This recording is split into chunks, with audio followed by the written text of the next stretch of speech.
Hi all Bigg Boss ரசிகர்களே follow யோலோ subscribe பண்ணிட்டு இருக்க நல்லுங்களே. நிறைய விஷயங்கள் நடந்திருக்கு. நேற்று வளகாப்பு பண்ணியிருந்தாங்க 2 பேருக்கும். அப்படிதான் அவன் சொன்னா, வளகாப்பு பண்ணின மாதிரி இருக்கு பாருன்னு ஒரே கொஞ்சிட்டு இருந்தா. ஸோ அதோட சேர்ந்து பார்த்தீங்கன்னா விக்ரம் விக்கல்ஸும் கனா வினோதும் சேவ் ஆயிட்டாங்க. ஸோ அந்த இதில் இருக்கும்போது சாண்ட்ரா எப்பயும் போல ஏதோ துக்க வீட்டில் இருக்க மாதிரி இருக்கும்போது இது முன்னாடி டெத்துக்கு டான்ஸ் ஆடுற மாதிரி ஆடிட்டு இருந்தது பார்வதி. அதான் உண்மை. விஜேஸ் வீக்கெண்ட்ல ஆரி ஓகே பேபின்னு கேட்காம இந்த அம்மா கொஞ்சம் தலையில தட்டினா நல்லா இருக்கும். யாருமே இல்லாத போதுதான் பெருக்கிற வேலையெல்லாம் பண்ணிட்டு இருந்தது சாண்ட்ரா. அப்புறமா வந்து பார்வதி மட்டும் இவங்களோட எல்லாம் ஜெல் ஆயிட்டு நைட்ல அந்த பாட்டு, ஏன்னா பக்கத்துல இவர் இருக்கல கமருதி, இந்த மாவாலதான் கண்ட்ரோலே பண்ண முடியாதுன்னு சொல்லியிருக்காங்களா ஓப்பனா நேஷனல் டிவில எதையுமே.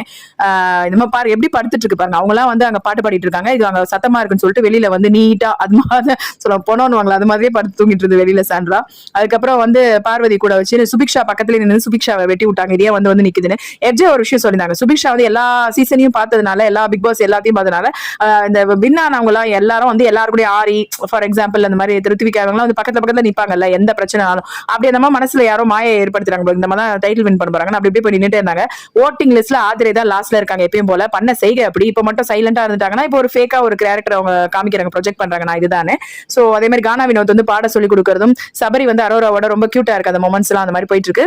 ஒரே பாட்டுங்க. இந்த சுபிக்ஷாவால தொல்லை தாங்க முடியல. உண்மையிலே கேஸ் போட்டது எதுக்குன்னா சாண்ட்ராவும் அதான் சொல்லுது, எப்ப பார்த்தாலும் கத்திக்கிட்டே இருக்குது அது பாடுறன்ற பேர்ல. ஓரளவுக்கு ஓகே, ஓவரா பண்ண அனாயிங்கா இருக்கும்ல, எல்லாருக்குமே அங்க உள்ள அனாயிங்கா தான் இருக்கு. இதுல வந்து சைக்கோ சாண்ட்ரா ஒரு சில விஷயங்கள் பண்ணுச்சு. என்ன பாத்தீங்கன்னா விக்ரம் விக்கல்ஸை பத்தி நிறைய பின்னாடி பேக் பைட் பண்ணிட்டே இருந்தது அமித் கிட்ட உட்கார வச்சுட்டு. அதே மாதிரி அப்பப்போ உடம்பு சரியில்லை சொல்லி தூங்க வேற செய்யுது. அதையுமே வந்து விக்ரம் விக்கல்ஸும் கனியும் பின்னாடி பேசிட்டு இருந்தாங்க, இந்த மாதிரி நம்மளும் பண்ணலாமான்ட்டு. அது தவிர பிரஜன் பத்தி ஒரு விஷயம் சொல்லிச்சு. பிரஜனும் திவ்யாவும் வந்து அன்னைக்கு நைட் அந்த நெக்லஸ் டாஸ்க்ல வந்து முடிச்சுட்டே இருந்தாங்க. அப்ப விக்ரம் விக்கல்ஸ் என்ன பார்த்து ஒரு மாதிரி சிரிச்சாரு, ரொம்ப வேற மாதிரி ஆக்வர்டா. அதாவது என்னன்னா இவங்க 2 பேரை பார்த்து 2 பேரும் ஒன்னா உட்காந்து பேசினே இருக்காங்க பாரு அப்படின்னு சொல்லிட்டு ஒரு மாதிரி நக்கலா சிரிச்சாரு அப்படின்ற ஒரு பயங்கரமான ஒரு கேரக்டர் அசாசினேஷனை விக்ரம் விக்கல்ஸை பத்தி அமித் கிட்ட சொல்லுது. அமித் அந்த மாதிரிலாம் எதுவும் கிடையாது, எனக்கு தெரிஞ்ச வரைக்கும் அவர் அப்படி கிடையாதுன்னு சொல்லி ஆஃப் பண்ணிட்டார் அந்த விஷயத்த. சோ இதை மனசுல வச்சிருந்தா திவ்யா மேல ஃபுல் அதாவது சைக்கோ சாண்ட்ரா தான் நான் சொன்னேன் சந்தேக பிராணி. அந்த மாதிரி ஒரு சந்தேகத்துல பிரஜனும் திவ்யாவையும் வச்சு இது வந்து இதுவா கற்பனை பண்ணினதை வச்சுதான் இந்த அளவுக்கு இந்த நெகட்டிவ் ரியாக்ஷன் எல்லாம் உள்ள கொடுத்துட்டு இருக்கு.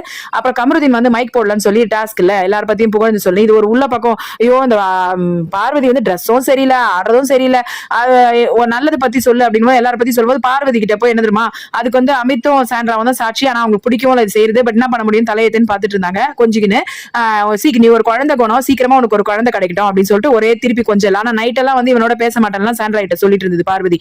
நாங்களாம் ஆர்த்தடாக்ஸ் ஃபேமிலி அப்படின்ட்டு.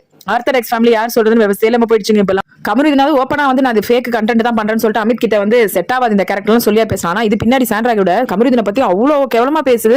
எனக்கு தெரியும் அவன் நடிக்கிறான், ஆனா என் லவ் வந்து ட்ரூ அப்படின்ற மாதிரிலாம் சீனை போட்டுட்டு எங்க ஃபேமிலி எல்லாம் தெரிஞ்சா அப்படி பண்ணிடுவாங்க இப்படி பண்ணிடுவாங்கன்னு சீனை போட்டுட்டு இருந்தது. ஃபேமிலிக்கு பயப்படுற கேஸ் அனிலா. மறக்காம சர்ப்ரைஸ் பண்ணுங்க. தேங்க்யூ.